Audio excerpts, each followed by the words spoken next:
नमस्कार, आप देख रहे हैं डेमोक्रेसी 24 और मैं हूं भारती। आज हम मौजूद हैं दिल्ली के अंदर और हमारे साथ इस समय मौजूद हैं महिला सशक्तिकरण को बढ़ावा देने वाली एक आम सी गृहिणी पुष्पा सिंह जी, जो कि एक राजनीतिक शास्त्र से अध्यापक हैं और काफ़ी जो स्टूडेंट्स हैं इनसे रिलेटिव रहते हैं, उनसे बातचीत चलती रहती है। आज हम इनकी एक व्यक्तिगत निजी राय लेने के लिए, इनसे बातचीत करने के लिए यहाँ पहुँचे हैं। इनसे बातचीत करेंगे कि किस तरह से क्या शिक्षा में बदलाव हो, रोजगार के रास्ते निकले, इसी विषय में हम इनसे चर्चा करेंगे, बातचीत करेंगे। सबसे पहले पुष्पा जी, आपका स्वागत है हमारे चैनल पर। नमस्कार। मैं पुष्पा सिंह जी, दिल्ली कोटला में रहती हूँ और वहाँ से ही एक इंस्टीट्यूट चलाती हूँ जी। और आप क्वेश्चन पूछेंगे? ये तो मैं पूछ लूँगा, आप अच्छा। बोल दिया जी। मैडम जी, आपसे पहला सवाल मेरा यही रहेगा कि जो अपने हिंदुस्तान में एक बड़ा आंदोलन चल रहा है, किसान काफ़ी लंबे समय से सड़कों के ऊपर विराजमान है, न सरकार ही किसी तरह का कोई कदम उठा रही है, न ही किसान पीछे जा रहे हैं और आम जनता है काफ़ी परेशान है। इसको लेकर आप क्या सोचते हैं? देखिए, किसान आंदोलन मैं देख रही हूँ कि पिछले 1 साल से किसान आंदोलन चल रहा है और किसान आंदोलन काफ़ी बार कोशिश हुई है कि वो सरकार से बात करे, सरकार से बात भी हुई है, लेकिन कोई नतीजा जो कि किसानों के पक्ष में जाता हो या उनकी नीतियों पर बातचीत होने के बाद कोई नतीजा निकला हो, ऐसा अभी कुछ सामने नहीं आया है। लेकिन मेरी अपनी व्यक्तिगत राय जो है वो इस विषय पे ये है कि भाई किसानों के साथ किसी भी तरह का अन्याय नहीं होना चाहिए, क्योंकि जो देश है, कोई भी देश जो है वो किसानों के आधार पर ही चलता है। अगर किसान फसलें नहीं उगाएंगे तो शहरों में खाने के लिए कहाँ से आएगा? तो इसलिए उनके साथ जो भी बातचीत हो वो उनकी ज़रूरतों को सामने रखते हुए की जाए और उनके लिए जो भी नीतियाँ बनाई जाए वो ऐसी बनाई जाए कि उन्हें किसी भी तरह का नुकसान ना हो। उनकी जो फसलें हैं, अपनी फसलों को वो अच्छे से अच्छे दरों पर बेच सकें। जैसे उनको भी लगे कि हम जो 5-5, 6-6 महीने जो मेहनत करते हैं तो उनको भी पैसा इतना मिलना चाहिए कि उनका जीवन भी सुधर सके, क्योंकि वो भी हम लोगों से उम्मीद करते हैं कि भाई अगर हमारी फसल अच्छे दामों पे जाएगी, निजी कंपनियां अच्छे दामों पर सामान खरीदेंगी तो उससे उनके जीवन में भी सुधार संभव हो पाएगा जी। सरकार लगातार बोल रही है कि एमएसपी है वो किसानों के लाभ के लिए बनाया गया, लेकिन किसान है वो ये मान नहीं रहे कि ये हमारे लाभ के लिए है। फिर भी सरकार अपनी जो बात है उसको मनाने के लिए गंभीरता से ले रही है, लेकिन किसान है वो भी अड़े हुए हैं। इस विषय में कोई एक निजी समाधान हो जो आगे निकल कर आए और इसको रोका जाए। जो ट्रैफिक है वो भी परेशानी में चल रहा है और आम जनता है, स्टूडेंट्स भी हैं, काफ़ी दिनों तक जो रोजगार के साधन है वो भी रुके हुए हैं। इससे लेकर एक निजी जो राय होती है वो क्या समझते हैं आप? देखिए, इसके लिए तो पहला हम अगर देखते हैं, आप थोड़ा पीछे जाके देखें तो क्या होता है कि गांव में जितने भी पढ़े लिखे लोग होते हैं वो पढ़ लिख के शहरों में आ जाते हैं और शहरों में शिक्षा का जो प्रसार है वो उतना ज्यादा नहीं है। आपने नीतियां तो बना दी, लेकिन कितने किसान ऐसे पढ़े लिखे हैं, कितने प्रतिशत हमारे देश में शिक्षक किसान हैं जो सरकार के द्वारा बनाई गई नीतियों को अच्छे से समझते हैं? मेन मुद्दा ये है कि उनको नीतियां उनके पक्ष में दिखाई नहीं देती हैं। इसी वजह से वो वो सरकार के साथ किसी भी तरह की समझौता नहीं करना चाहते। तो मुझे जो समझ में आता है वो ये समझ में आता है कि सरकार द्वारा बनाई गई नीतियों के विषय में उनको अच्छे से ज्ञान नहीं है, और ज्ञान नहीं है क्योंकि वो बहुत ज्यादा शिक्षित नहीं है। तो यही एक मेरे हिसाब से यही एक मुद्दा जो है वो मुझे सामने और समझ आता है। जी, आपने में क्या बदलाव हो, किस तरह से सरकार काम करे? देखिए, महिला सशक्तिकरण के लिए तो हम आपने देखा होगा कि जब 8 मार्च को महिला सशक्तिकरण दिवस होता है तो पूरे देश में बहुत प्रोग्राम्स किए जाते हैं, बड़े बड़े बैनर्स बनाकर बहुत पैसा खर्च किया जाता है। लेकिन महिला सशक्तिकरण सिर्फ किसी एक दिन मनाने से महिला सशक्त नहीं हो जाएगी। और दूसरी बात है, आप शिक्षा में आप आज भी देख लीजिए कि शहरों के तुलना में आप अगर गांव की तरफ जाएं तो वहां पे शिक्षा में बहुत ज्यादा तुलनात्मक अगर आप अध्ययन करें तो आपको आंकड़े देख के सामने समझ में आ जाएगा। मैं आपको रोकना चाहूंगा कि जिस तरह से लॉकडाउन में ऑनलाइन क्लासेस शुरू की गई सरकार के द्वारा, यहाँ पे जो होता है शहर में इंटरनेट की सुविधाएं अच्छी होती है, लेकिन ग्रामीण अंचल में वो नहीं दे पाते हैं। जिससे एक डाटा निकल के आया था कि 2 साल बच्चे पिछड़ गए ग्रामीण इलाके के। और आप देखते हैं कि यूनिवर्सिटी के अंदर आप शिक्षिका हैं, आप इंस्टीट्यूट चलाते हैं काफ़ी समय से, जो ग्रामीण बच्चे आते हैं और जो शहर के बच्चे होते हैं उनमें कहाँ अंतर मिलता है आपको? देखिए, आप जब गांव से बच्चे पढ़ के आते जी। हैं तो सबसे पहला अंतर और भेद जो है वो आप देख सकते हैं उनकी भाषा का होता है जी। कि गांव में अंग्रेजी का प्रसार बहुत ज्यादा नहीं होता। जी। उस वजह से बच्चे जो है गांव से आने वाले बच्चे सबसे पहले अपने आप को शहरों के मुकाबले ये समझ नहीं पाते कि हम शहरों में आने लायक जी। हैं। बहुत कम बच्चे ऐसे होते हैं जिनके अंदर ये विश्वास होता है कि हम शहरों के बच्चों से मुकाबला कर सकते हैं। जी। मतलब ये जो उनमें आत्मविश्वास की जो कमी होती है, जी। ऐसा नहीं है कि वो प्रतिभाशाली नहीं होते, वो कभी कभी शहरों के बच्चों से ज्यादा प्रतिभाशाली होते जी। हैं। उसके बावजूद भी उन्हें संसाधन इतने नहीं मिलते। शहरों की चमक उन्हें अपनी तरफ खींचती तो है, जी। लेकिन उनको शहरों में शहर के साथ मिलने में उनको थोड़ा वक्त लगता है। जी। और अगर हम संसाधनों की बात करें तो ये तो आप भी देख सकते हैं जी। कि शहरों में संसाधन बहुत अच्छे तरीके से उपलब्ध होते हैं जी। और ग्रामीण अंचलों में ये संसाधन उपलब्ध नहीं होते। जी। इस कारण भी लोगों में आत्मविश्वास की कमी होती है, जी। क्योंकि टेक्निक जो शहरों में इस्तेमाल होती है वो टेक्निक गाँव में इस्तेमाल नहीं होती। वहां भी आप उसे देखें तो लोगों में जो वहाँ के टीचर्स हैं, स्कूल के जो टीचर्स हैं, उनको अच्छे से कंप्यूटर चलाने नहीं आते। जी। और जब वो टेक्निक का इस्तेमाल नहीं करना जानते, क्योंकि लॉकडाउन आने की वजह से तो ये तो एकदम से आपदा आई जो कोई भी इसके लिए तैयार नहीं था। जी। तो अचानक से तो हम ये दोष नहीं दे सकते, लेकिन अगर हम इस चीज पर और इस आपदा को सामने रखते हुए अगर अपनी शिक्षा में ये बदलाव करना चाहें कि भाई हम स्कूलों में, गांव के स्कूलों में टेक्निक को महत्व दें, तकनीकी को महत्व दें और उस पर भी जोर दें, जी। तो ये समस्या दूर हो सकती है। एक प्रश्न यही से रहेगा, जो बच्चे प्रिपेयर होके आए हैं 1 साल बाद, उनमें कितना आपको पिछड़ापन लगता है? पिछड़ापन तो देखिए क्या है कि पहले जब पढ़ाई से दूर हो गए थे बिल्कुल। जी, हम लोग देखते हैं कि जब हम बच्चों को अपने सामने पढ़ाते हैं जी। तो बच्चों की आंखें पढ़ के हमें समझ आ जाता है, बच्चे का चेहरा देख के हम समझ जाते हैं कि बच्चा पढ़ाई में ध्यान लगा पा रहा है या नहीं लगा पा रहा। जी। लेकिन अभी ऑनलाइन क्लासेस होने से क्या होता है कि एक तो हर घर में नेटवर्क इशू होता है कि भाई नेटवर्क नहीं आ रहा है, वाईफाई ठीक से नहीं चल रहा है। जी। और कई बार क्या होता है कि बच्चे सुबह मतलब जबरदस्ती उनको उठाया, नहीं पढ़ने का मन है तो लैपटॉप ऑफ कर देते हैं, जी। कैमरा ऑफ कर देंगे, टीचर पढ़ा भी रही है तो भी वो पढ़ने में इंटरेस्ट नहीं दिखाते। जी, जी। क्यों? इसका मेन मुद्दा ये है कि टीचर उनको नहीं देख पा रही है। जी। तो कई बार बच्चे आलस में होते हैं, नहीं पढ़ पाते हैं। जी। और हम कितना भी कोशिश करें कि हम ऑनलाइन पढ़ा लें, ये मेरे व्यक्तिगत विचार हैं जी, एक जी। शिक्षिका होने के नाते, कि आप ऑनलाइन ज्यादा देर नहीं पढ़ा सकते बच्चे को। जी। और आपको क्लासेस में जाके पढ़ाने में ही बहुत फायदा है। जो एक मिनट मैम, जो अभिभावक होते हैं, जी। पेरेंट्स, उनकी क्या भूमिका रही है इस दौरान, जो घर से ऑनलाइन क्लास, उनकी कितना क्या रिस्पॉन्स मिला उनका?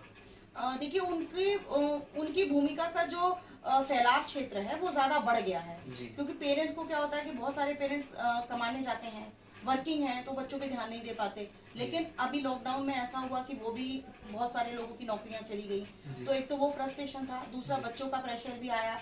क्योंकि हम लोग जनरली क्या करते हैं कि अपने बच्चों को स्कूल टीचर्स के ऊपर ही छोड़ देते हैं कि भाई वो पढ़ाते हैं तो वही जिम्मेदारी कुछ निभाएं। अवेयरनेस आई पेरेंट्स में पहले से? हाँ, पहले से पेरेंट्स में बहुत अवेयरनेस आई है, क्योंकि पेरेंट्स बच्चों को सामने बैठ के देख पा रहे हैं जी। कि हमारे बच्चे वाकई ही कितना इंटरेस्ट लेते हैं पढ़ने में। और जनरली जो हम अध्यापकों को बच्चे दोष देते हैं, उनके अभिभावक भी कई बार दोष दे देते हैं कि टीचर्स अच्छे से नहीं पढ़ाते हैं। तो ये चीज माता पिताओं के सामने आई है कि भाई बच्चे भी कई बार लापरवाह हो जाते हैं। जी। तो ये मैं मानती हूँ कि माता पिताओं की भूमिका जो है वो बढ़ गई है बच्चों को लेकर। जी। और एक बात है, जो कोरोना काल के बाद यात्राएं शुरू हुई हैं, आप बसों में भी पहले देखते थे, अब जो मार्शल की तैनाती की गई है दिल्ली सरकार के द्वारा, जी। महिला के लिए कितना की साबित हो पाया, कितना प्रभाव उन्होंने दिया है? देखिए, बसों में यात्रा मैं भी करती हूँ कभी कभी, तो वहाँ पे देखा है कि पहले बसेस में मार्शल्स नहीं होते थे। जी। लेकिन जब से महिलाओं के लिए असुरक्षा का माहौल क्रिएट हो गया है चारों तरफ, जी। कि मतलब आज महिला अगर रात को 8 बजे भी अपने घर से बाहर निकलती है या बाहर से घर में आ रही है तो वो सुरक्षित नहीं है। जी। तो सरकार ने इसके लिए बहुत अच्छा कदम उठाया कि भाई बसों में मार्शल्स तैनात कर दिए। तो उसे ये होता है कि जो मनचले होते हैं वो बसेस में तो नहीं छेड़ते हैं, बसेस में महिलाओं को छेड़ने की उनकी हिम्मत नहीं होती है। तो इससे महिलाओं में थोड़ा सा विश्वास जागा है कि भाई हम आराम से यात्रा कर सकते हैं, हमारे साथ किसी भी तरह की कोई बदतमीजी नहीं होगी। तो अगर आगे भी इसको ऐसे ही किया जाए, बट इसके अलावा मैं एक और अपनी राय देना चाहूंगी कि भाई महिलाओं को सशक्त किया जाए, शारीरिक रूप से भी महिलाओं में इतना विश्वास जगाया जाए कि अगर कोई पुरुष आपको छेड़ता है या आपके साथ बदतमीजी करता है तो आप उसको चांटा मारकर या मतलब बल के द्वारा आप उसको ये सबक सिखा सकते हैं कि भाई हम भी बल रखते हैं या हम कमजोर नहीं हैं।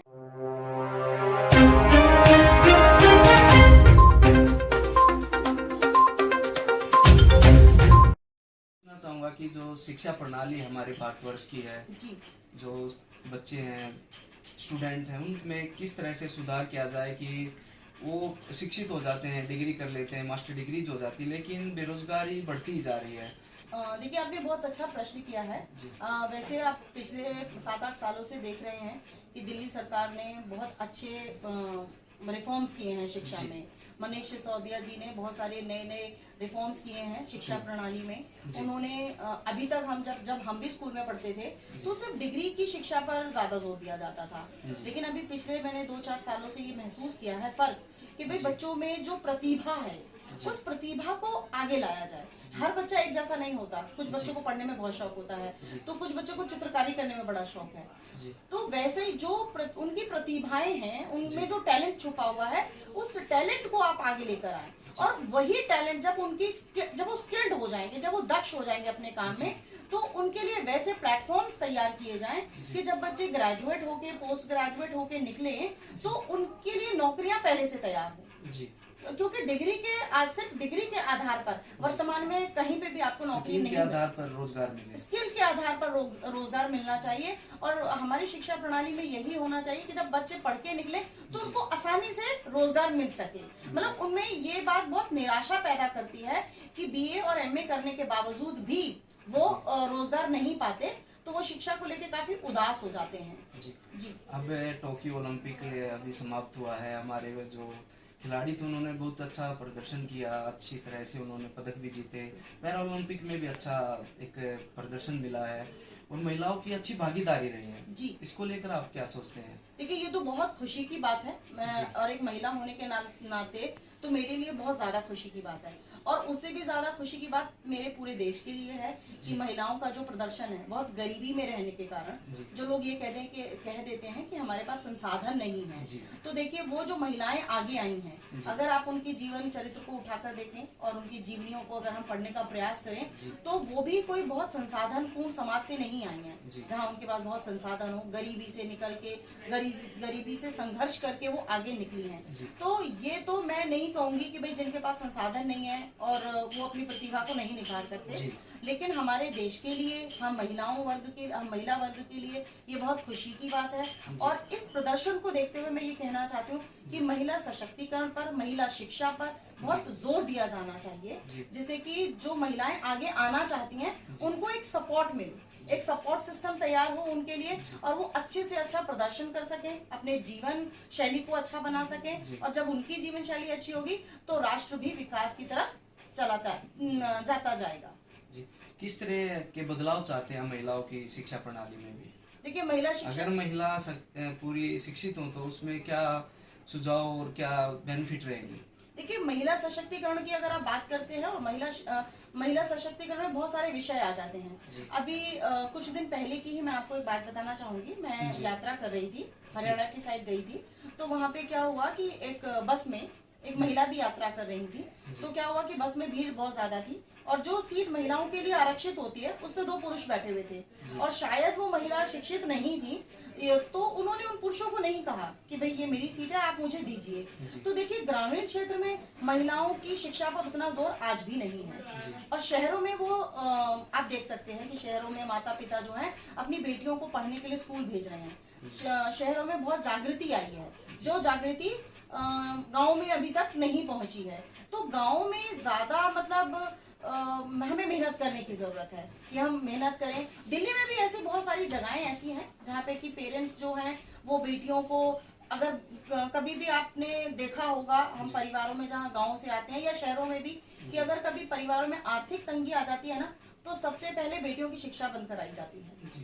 तो ये चीज नहीं होनी चाहिए, और हर क्षेत्र में बेटियां जब अगर कुछ परिवार आज भी ऐसे हैं, जैसे राजस्थान है, हरियाणा है, यूपी के क्षेत्र हैं, मध्य प्रदेश के बहुत से ऐसे क्षेत्र हैं जब पता होता है कि स्त्री गर्भवती है और गर्भ में अगर कोई बच्ची पल रही है तो भ्रूण हत्या करा दी जाती है। वो दुबके चुपके सभी कार्य बहुत होते हैं। तो ये कार्य पूरी तरह से बंद होने चाहिए और ये बंद तभी हो सकते हैं जब आप महिलाओं में ये जागृति लेकर आएंगे। क्योंकि गाँव में ऐसा होता है कि भाई जब महिलाएं गर्भवती होती हैं तो सास कह देती है कि भाई अगर पता चलता है कि भाई मतलब गर्भ में पल रही शिशु जो है वो बेटी है तो उसको कह देते हैं कि आप इसे गिरा दीजिए। तो वो परिवार के दबाव में आकर ऐसा कर देते हैं।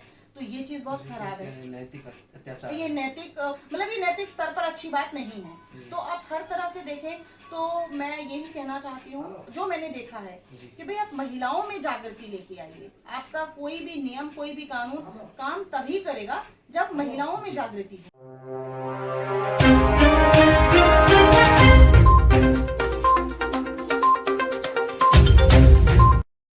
शास्त्र की अध्यापक हैं, उनसे हमने बातचीत की महिला सशक्तिकरण को लेकर। जिस तरह से समाज में महिलाओं की भागीदारी रही है, खेलों में हो, पुलिस स्टाफ में हो, जिस तरह में जिस भी तरीके से महिलाएं अपने आप को प्रिपेयर कर रही हैं, आगे लेकर आ रही हैं, उन्होंने बताया कि शिक्षित होना ही अनिवार्य है, जागरूक होना भी अनिवार्य है और भी इसी तरह से जो नैतिक विचार होंगे, हम ऐसे ही सामाजिक जो इंसान उनसे आपको वाकिफ कराते रहेंगे, रूबरू कराते रहेंगे। अध्यापक हो, खिलाड़ी हो, हर राय आप तक पहुंचाते रहेंगे। देखते रहिए डेमोक्रेसी 24।